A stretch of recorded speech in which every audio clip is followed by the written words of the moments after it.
Não, a palavra depravado, o sentido é uma corrupção. Ele é totalmente corrupto. O homem, por completo, de maneira completa, se tornou corrupto, depravado. Suas emoções, sua vontade, seu intelecto, seu físico, tudo no homem foi afetado com a queda. Foi isso que eu falei semana passada. Mas, põe lá. Semana passada eu falei em primeiro lugar sobre a importância da nossa história. E aí eu falei que esses 5 pontos do calvinismo, eles, na realidade, nem surgem com o Calvino. Quando o termo foi cunhado, Calvino já havia morrido. E o termo, os 5 pontos do calvinismo, surgem em resposta aos arminianos, que haviam, lá na Holanda, protestado contra os protestantes, seria mais ou menos isso.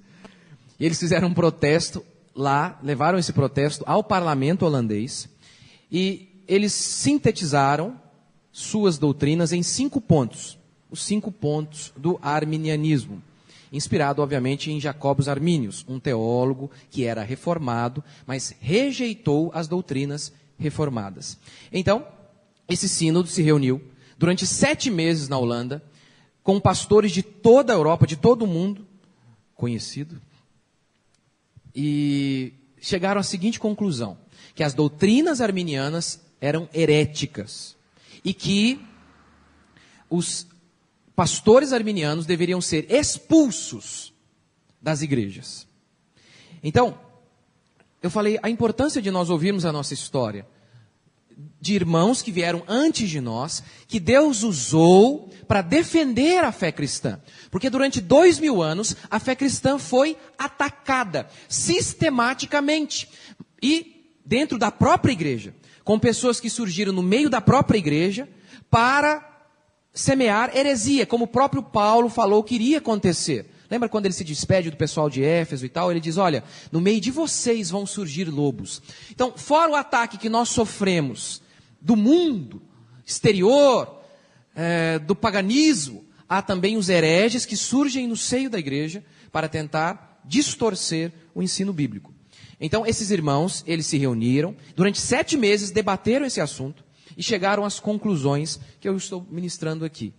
Então, esses homens, eles interpretaram a Bíblia corretamente. Nós não estamos aqui para defendê-los, dizendo, olha, eles trouxeram uma nova revelação. Como, por exemplo, o movimento apostólico atual é. Esses homens alegam que eles têm uma nova revelação. Eu estou te falando porque eu era de lá. Eu lembro, o pastor da minha igreja que eu era, ele dizia isso constantemente, olha, porque Deus está trazendo uma nova revelação. Mas que mané nova revelação? Isso aqui é a revelação. Isso aqui é a revelação, não precisamos de nova. Porque ela se renova a cada manhã. Então, aqueles irmãos ali, eles não trouxeram algo novo. Não! Eles apenas confirmaram a nossa tradição protestante. E, originalmente, cristã. E por conta, então, das outras interpretações que também se diziam cristãs, no caso, os arminianos, eles também diziam que eram cristãos. Os arminianos e os calvinistas, os dois olhavam para a Bíblia. E os dois tentaram dar uma resposta sobre a cor da grama. A grama é verde ou é rosa? E o que os dois fizeram? Os arminianos e os calvinistas. Eles olharam para a Bíblia. E cada um deu uma resposta diferente. Os arminianos falaram, olha, nós lemos a Bíblia e de acordo com aquilo que nós lemos, nós chegamos à conclusão de que a grama é rosa. Os calvinistas disseram, não, a grama é verde, de acordo com o que a gente lê na Escritura. A nossa consciência nos diz, e a nossa história é que a grama é verde. Então veja, o que nós estamos debatendo aqui historicamente, não é que esses irmãos vieram alegando que eles tinham uma nova ideia sobre a cor da grama, baseado numa revelação que Deus lhes havia dado. Não, não é isso. A heresia não é isso. A grande ideia, do sentido da palavra heresia, é de gente que diz acreditar na palavra de Deus, mas a distorce ou a interpreta de maneira equivocada. Essa é a ideia. Portanto, nós nos dizemos calvinistas, por quê? Porque existiam outras pessoas, os arminianos, que também se diziam cristãos, mas tinham uma interpretação diferente do texto. Então, é inevitável sintetizar um nome que reúna todos esses conceitos. E eu estou dando alguns aqui. A fé calvinista, eu acredito, é a fé bíblica. Não é apenas os 5 pontos, é toda uma expressão acerca da realidade. A verdade acerca de toda a existência. Porque a Bíblia é a verdade acerca de toda a existência. Então, dizer que somos calvinistas não é dizer que seguimos homens. Muito pelo contrário. É dizer, olha, aqueles nossos irmãos, eles eram cristãos, mas haviam outros que também se diziam cristãos. Então, por conta desses outros que eram hereges, é que acabou surgindo esses nomes, calvinista, cristão, evangélico. Se não houvesse heresia, não seria necessário essas coisas. Não seria. Mas elas são necessárias para nos identificar. Assim como o carteiro precisa saber o nome da sua rua para te identificar. Nós também precisamos de nomes, por conta dessas heresias que surgem. Então, se aqueles irmãos consideraram, a igreja mundial naquela época, considerou que os arminianos eram hereges e os expulsaram da igreja, seria então correto dizer que eles considerariam hereges quase todas as igrejas evangélicas? Porque a maioria delas são arminianas. As pentecostais, as neopentecostais, as moderninhas, que eu nem sei ainda que nome que eu encaixo. Ainda não há um nome para essas moderninhas. Eu chamo de moderninhas, que tem show pirotécnico e tal. Seria correto dizer isso? Seria, obviamente. Com certeza. E aí, semana passada eu falei sobre o segundo ponto. Que o homem é depravado. Com base em inúmeros textos. E nós chegamos à conclusão de que o homem não pode buscar a Deus por si só. Porque Paulo diz isso em Romanos 3. Não há quem busque a Deus, nenhum sequer. O homem se tornou tão corrompido que ele não tem mais a capacidade, ele não possui mais a capacidade de buscar o seu Senhor. E ele nem quer. Porque o seu coração se tornou completamente endurecido e insensível para Deus. Insensível, insensível, insensível. Essa doutrina de que o homem é completamente pecador é a base para tudo o mais. Para todos os outros pontos. Os arminianos erraram neste ponto aqui. E como um efeito dominó, eles foram errando em todos os outros. Você vai reparar ao longo das pregações que todo o problema e todas as respostas para o problema giram em torno dessa doutrina aqui. O homem ser depravado. Tudo gira em torno disso. Todos os argumentos são fundamentados em cima desse alicerce. Que o homem é mau. Completamente mau. Então, vamos lá. Eleição incondicional. O que os arminianos disseram? Eles foram e fizeram um protesto no parlamento holandês dizendo assim, que eu vou colocar nessa ordem aqui porque é melhor. Há alguns que colocam em ordem diferente, mas os arminianos, eles disseram o seguinte, eleição condicional, né? Porque são 5 pontos, alguns divergem aí na ordem dos 5 pontos, eu estou colocando assim. Os arminianos disseram o seguinte, a eleição é condicional.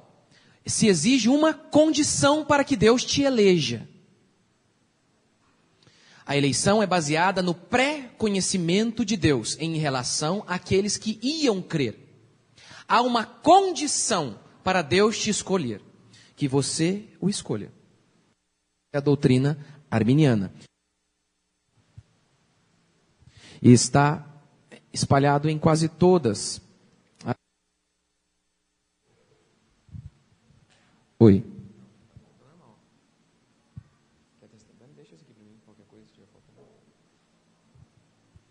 Oi.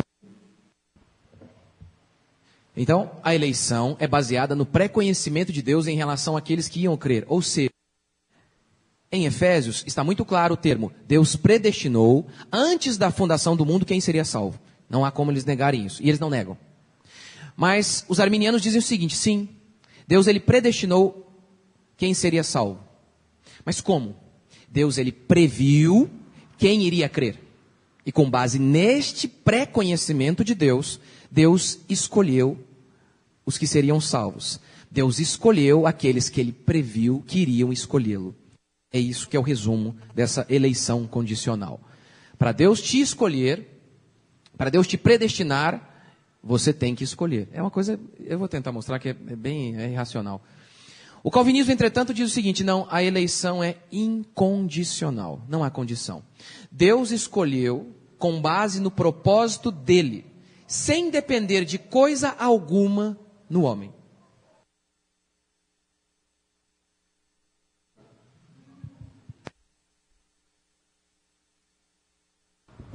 Oi. Opa. Deus escolheu com base no seu amor e na sua misericórdia. Nada, ele não viu nada em nós, nem mesmo fé. Os arminianos dizem, não. Deus viu uma coisa de bom, pelo menos, em você. Deus viu fé. E por isso ele te escolheu. Os calvinistas dizem, não. Não, Deus não viu nada em vocês, nem mesmo o ato de crer.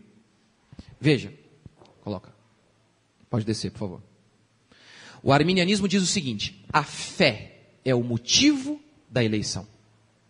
A fé é o motivo da eleição. Por que você foi eleito? Porque você creu. Veja o que o calvinismo diz.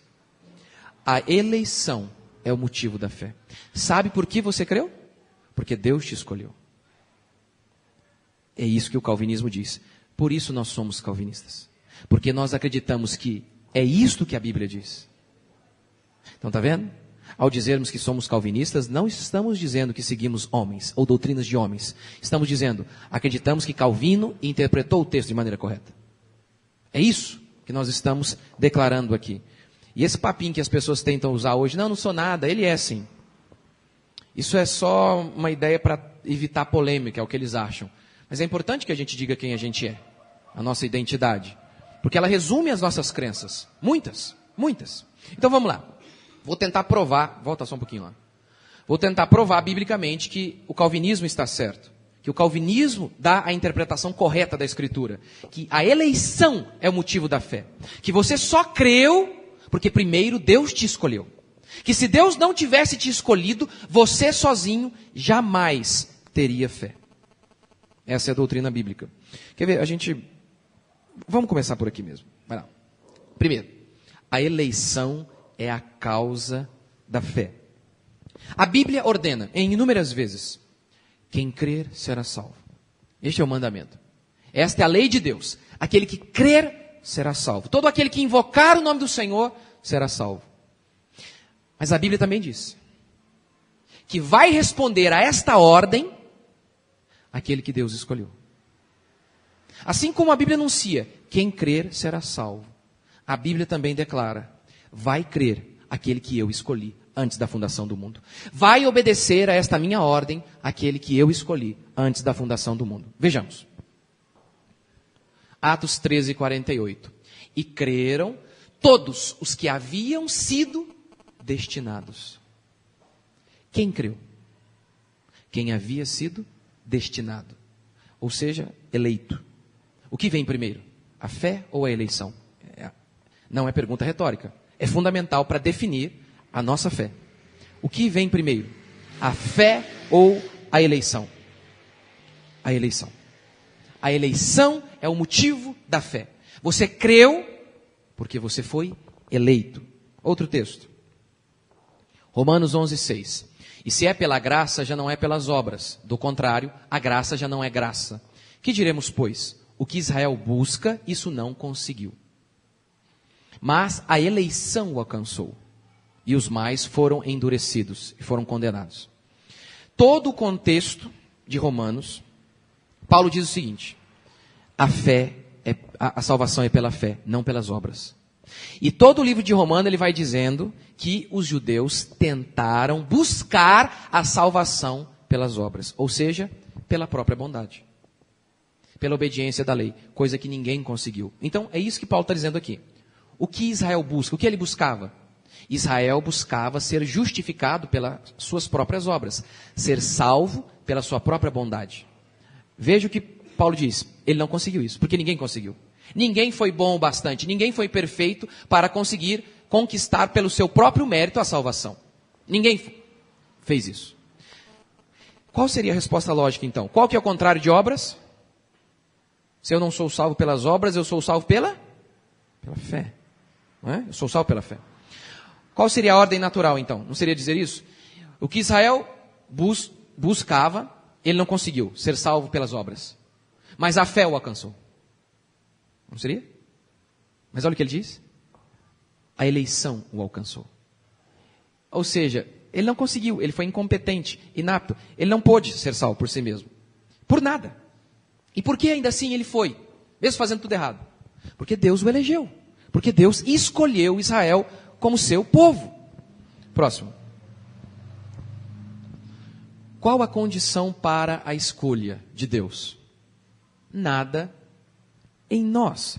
Vejamos o texto de Romanos 9, 11 e 12. Põe lá.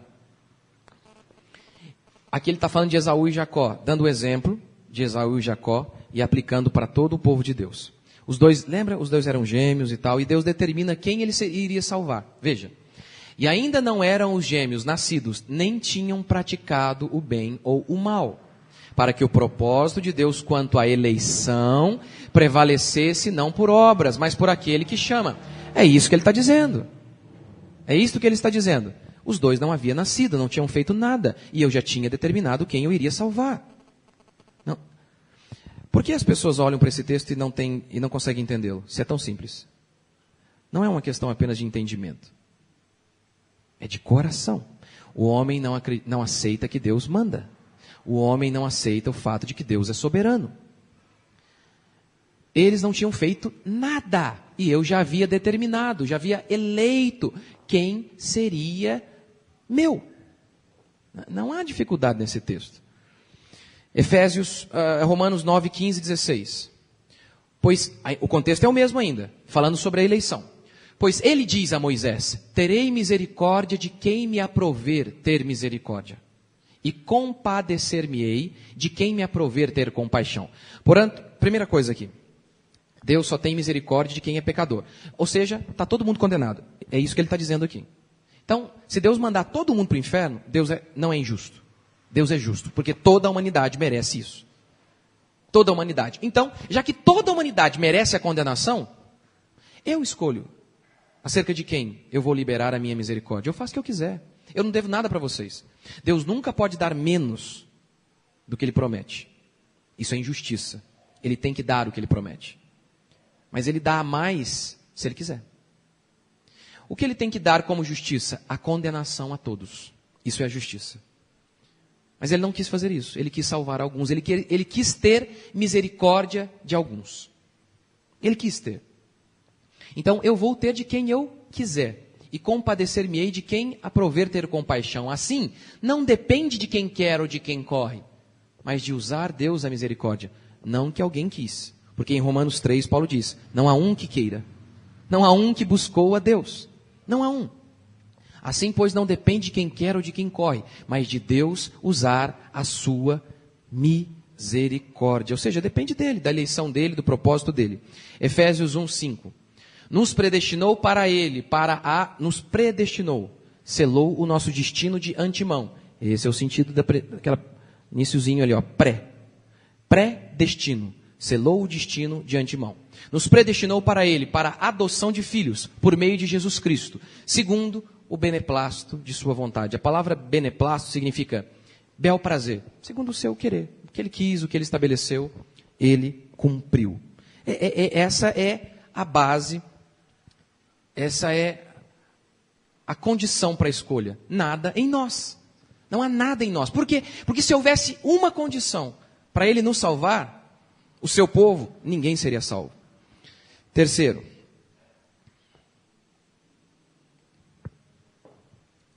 A base da escolha de Deus é o amor de Deus. Veja Deuteronômio. Não vos teve o Senhor afeição. O que é afeição? Sabe quando você olha para um bebezinho e fala, nossa, que coisa belezinha. Olha, que bonitinho. Você se sente atraído? Ele diz, não. Eu não olhei para vocês e falei, que coisa bonita. Nada em vocês me atraiu. Nada. Não vos teve o Senhor afeição. Nem vos escolheu porque fosseis mais numerosos. Em outra passagem, Deuteronômio ainda diz assim, vocês eram um povo de dura cerviz. Mais numerosos do que qualquer outro povo, pois éreis o menor de todos os povos, mas porque o Senhor vos amava. Qual é a explicação da escolha aqui de Deus? Nada em relação, nada que estava no povo. Era algo que estava em Deus, o amor de Deus, a misericórdia de Deus. A misericórdia de Deus, só. Veja a confissão de Westminster, uma das confissões mais importantes e que foi baseada também no Sínodo de Dort. Vê lá. O que na humanidade são predestinados para a vida eterna, eu escrevi errado. Separados por Deus antes da fundação do mundo, conforme o seu propósito eterno e imutável, e santo conselho e beneplácito de sua vontade. Foram escolhidos em Cristo para a glória eterna por meio de sua mera e livre graça e amor. Vamos lá, de novo. Foram escolhidos em Cristo para a sua glória. Como? Qual foi o meio, a maneira, a base, a causa? Por meio de sua mera e livre graça e amor. E não por previsão de fé. Não porque Deus previu que nós iríamos crer. Não é isso que ele disse. Nem de obras, ou ele previu que você ia ser bom. A Bíblia diz que Deus nos escolheu antes da fundação do mundo. Sim, sabe por quê? Porque ele previu que você era bom, que você seria bom. Não é isso. Ou previu previsão de fé, de obras ou de perseverança, que você ia perseverar. Ou de qualquer outra coisa na criatura, que a isso o movesse como condição ou causa. Ou seja, Deus não olhou para nada em você. Nada em você foi a causa de Deus ter te escolhido. Essa é a confissão de Westminster, uma das confissões mais importantes da história protestante. E ele fez isso tudo para quê? Tudo para o louvor da sua gloriosa graça. O exemplo mais clássico disso aqui é Paulo. Paulo escolheu, como que foi? Paulo estava indo para um culto, um dia que ele converteu. Foi assim? Ou ele estava indo para matar cristãos? Paulo estava indo matar cristãos. Deus, no meio do caminho, o interrompe. A Bíblia diz que Jesus o interrompe e diz: Paulo, por que você me persegue? Por que você tem raiva de mim? Por que a sua briga comigo? Foi isso? Ele estava indo lá e ele escolheu? Ou foi o Senhor que o escolheu? O derrubou do cavalo, iluminou seus olhos, abriu os olhos de Paulo, fechando, porque Paulo ficou cego no começo. E aí então Paulo foi salvo. Veja, os arminianos dizem: Deus previu que nós iríamos escolhê-lo. Gente, se Deus sabia que nós iríamos escolhê-lo, não seria necessário Ele nos escolher. Para quê? Eu vou te escolher porque eu sei que você vai me escolher, tá? Para quê? Ele só nos escolheu porque Romanos 3 diz: nenhum de vocês iriam escolher. Como Jesus disse em João: não fostes vós que me escolhestes. Eu vos escolhi a vós outros. Eu escolhi a cada um de vocês. Portanto, quarto e último, se não fosse a eleição incondicional, ninguém seria salvo. Algumas pessoas dizem assim: pastor, Romanos diz que independente do que os homens fizessem, Deus já havia escolhido quem seria salvo. A eleição é desumana, alguns dizem. Você acha? Veja, Deus envia profetas e mais profetas, dando a chance para que as pessoas escolham. Porque é isso que as pessoas não entendem. Eles acham que Deus não deu a chance para a gente escolher. Não é isso que a doutrina da eleição diz. Deus dá todos os dias inúmeras chances para que os homens escolham. Inúmeras. E mesmo assim, nenhum deles por si só escolhem a Deus. É isso que a doutrina bíblica histórica, reformada, protestante anuncia. Lembra da parábola que Jesus contou? Várias delas. Do homem que arrendou uma vinha, deixou na mão de alguns trabalhadores e foi embora. Depois de um tempo, ele enviou um servo para recolher os frutos, os caras mataram os servos. Enviou outro, os caras mataram os servos. Então o patrão pensou: vou enviar meu filho, porque aí eles vão se compadecer. Mataram o filho também. É disso que ele está tratando. Essa parábola de Jesus é sobre isso aqui. Deus enviou os profetas dizendo: gente, parem de pecar. Gente, se arrependam. Gente, escolham o caminho certo. Lembra de Deuteronômio? Deus diz lá: eu coloco aqui para vocês a vida e a morte, escolham. Então, a Bíblia não diz que Deus não deu chance para que os homens escolham. Essa parábola aqui, Deus está dizendo: eu dei todas as chances para vocês. Todas. E mesmo assim, vocês não me escolheram. Porque Paulo diz em Romanos: não há um que busque a Deus. Não há um que busque a Deus. Deixa eu citar de novo aquela ilustração, porque eu acho que eu não consigo pensar numa coisa melhor ainda. Muitos pensam que a eleição, que a predestinação é isso aqui, ó. Há um barco com 100 pessoas. Dentre essas 100, há 50 pessoas boas e 50 pessoas ruins. 50 pessoas ali que querem Jesus, que escolhem por Jesus. E 50 que não querem Jesus, que não querem escolhê-lo. E aí então Jesus olhou e falou, unido, unite, salame, mingue, o escolhido vai ser você. É assim que as pessoas pensam que é predestinação. Não, não é assim que é predestinação. Predestinação é isso aqui. Há 100 homens no barco, todos eles são criminosos, sem exceção. Todos eles são culpados e merecem morrer afogados. É isso, esse é o veredito em relação a todos, sem exceção, sem exceção. E o que Deus faz? Como se não bastasse, Ele envia alguém para salvar aquele povo. E envia outro, envia outro, envia outro, anunciando a mensagem para que aquele povo saia. Envia bote, o FBI, a NASA, todo mundo.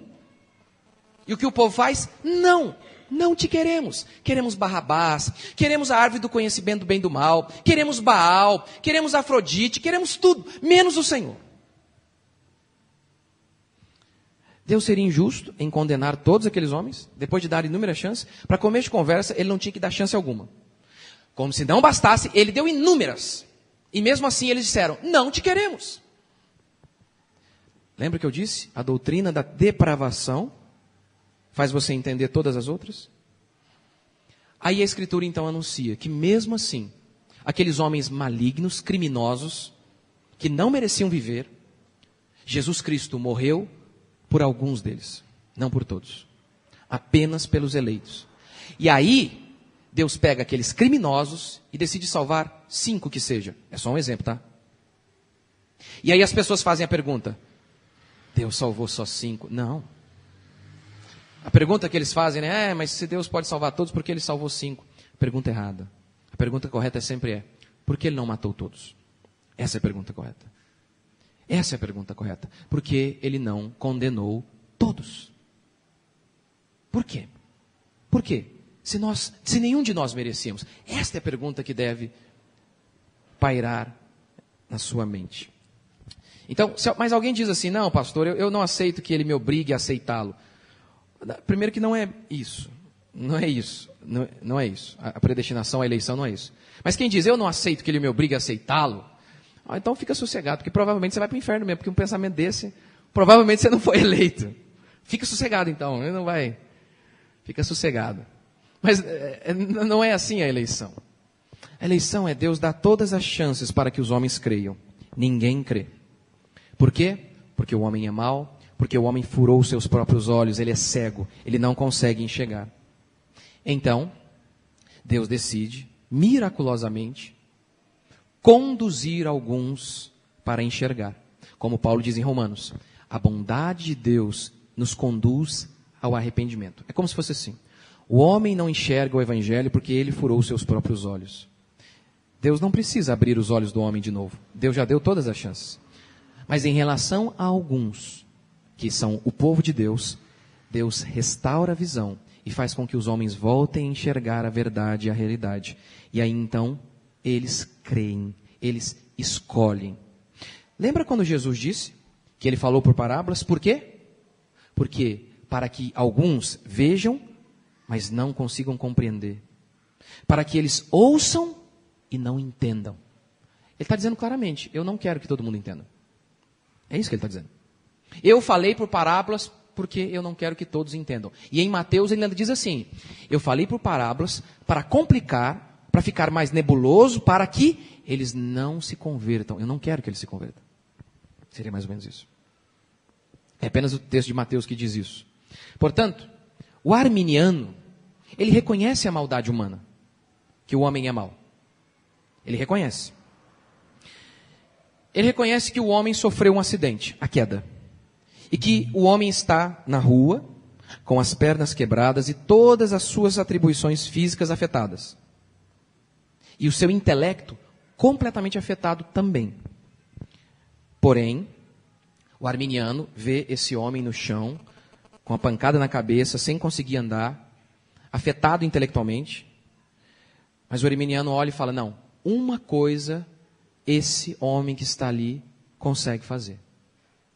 Ele consegue, quando chega o bombeiro, ele consegue racionalmente identificar o falso bombeiro do verdadeiro bombeiro e consegue estender a mão para ser socorrido. Essa é a diferença do arminianismo para o calvinismo. O calvinismo diz assim: o homem sofreu um acidente. Ele está morto ali. Ele não consegue nem mesmo estender a mão por si só. A expressão o homem morreu não é figurada. Gênesis diz que o homem morreu. Paulo diz em Efésios que o homem morreu. Espiritualmente, o homem está morto. E a Bíblia diz que Deus é espírito. Se o homem está morto espiritualmente, isso significa dizer que o homem por si só não possui capacidade. O termo mental seria cognitivo, mas espiritual, sei lá. O homem, como seu espírito está morto, ele não possui as faculdades necessárias para se conectar com Deus, nem mesmo para responder à misericórdia de Deus. É isso que a Escritura declara. O que a Escritura declara é que se dependesse de nós, nem mesmo estender a mão para Ele, nós o faríamos. Nem mesmo estender a mão para receber a graça dEle, nós o faríamos. Lembra de Efésios 2? Pela graça sois salvos mediante a fé. É a fé que é esse meio que você recebe essa salvação, não é? Pela graça sois salvos mediante a fé. E isto, o pronomezinho demonstrativo isto aqui, diz respeito à fé. E isto, a fé, não vem de vós. O ato de crer, o dom da fé, não está no homem. É Deus quem dá a fé. Eu sei, algumas pessoas ficam apavoradas com isso aqui. Gente, eu penso o contrário. Se não fosse isso aqui, eu não pregava. Ou eu acharia que eu teria capacidade de convencer um homem morto a levantar. Eu só prego porque eu acredito na eleição. Que eu sei que o Senhor tem sempre, em algum lugar, o seu povo. É por isso então que nós abrimos igreja, abrimos um PG. É por isso então que nós pregamos. Porque um homem maligno, depravado, que odeia a Deus, esperar que esse indivíduo responda a Deus. Gente, é uma fé que eu não possuo. Eu não sou tão crente assim. Se dependesse de nós, nós não estaríamos aqui. A doutrina da eleição é a doutrina do amor de Deus por nós. Se não fosse o fato de Deus nos escolher, nenhum de nós seríamos salvos. Nós estamos aqui porque Deus nos elegeu. Nós estávamos mortos, incapazes de ao menos escolhê-lo, incapazes por nós mesmos de ao menos estender a mão para Ele. Ele nos vivificou e por isso então fomos nós que o escolhemos. Nós não somos um robô. O texto diz, é a bondade de Deus que te conduz ao arrependimento. Ou seja, quem anda é você. Mas é a bondade dele que te conduz. Coisa que ele não fez com os ímpios. Ele não liberou essa bondade para os ímpios. Por quê? A Bíblia não explica. A Bíblia apenas diz isso. Agora, o interessante disso aqui, para encerrar, em todas as religiões do mundo e todo tipo de filosofia, se resume apenas a filosofia e a religião. A diferença dos dois é que a religião se propõe a trazer a verdade da realidade baseada na fé, na crença de que Deus se revelou a alguém. E a filosofia também se propõe a dar a resposta acerca da realidade, a verdade acerca da realidade. Por exemplo, se existe céu ou inferno e essas coisas.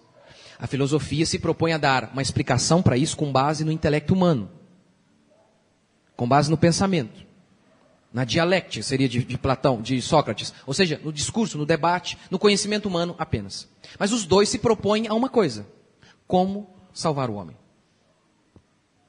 Como salvar o homem? O que é a verdade? Sócrates dizia isso. Toda a filosofia se resume nisso, na busca pela verdade. Como?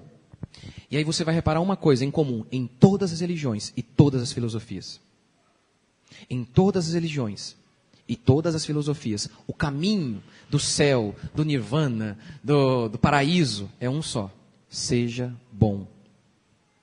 Sócrates, no livro Fédon, na realidade é Platão que está dizendo, ele diz o seguinte: ao Hades, para eles que é a morte, os melhores lugares, o melhor lugar lá no Hades, era separado para o homem virtuoso, que por meio da filosofia descobriu a virtude. Então, tá vendo? Aí você pergunta para o muçulmano: como? Por que você vai ser salvo? É a mesma resposta. Parece, há diferencinhas na maneira de como chegar até lá. Mas a resposta é sempre a mesma: seja bom. A diferença é, para Platão, o ser bom é uma coisa, enquanto que para Maomé, o ser bom é outra coisa. Mas tudo se resume à mesma coisa: seja bom.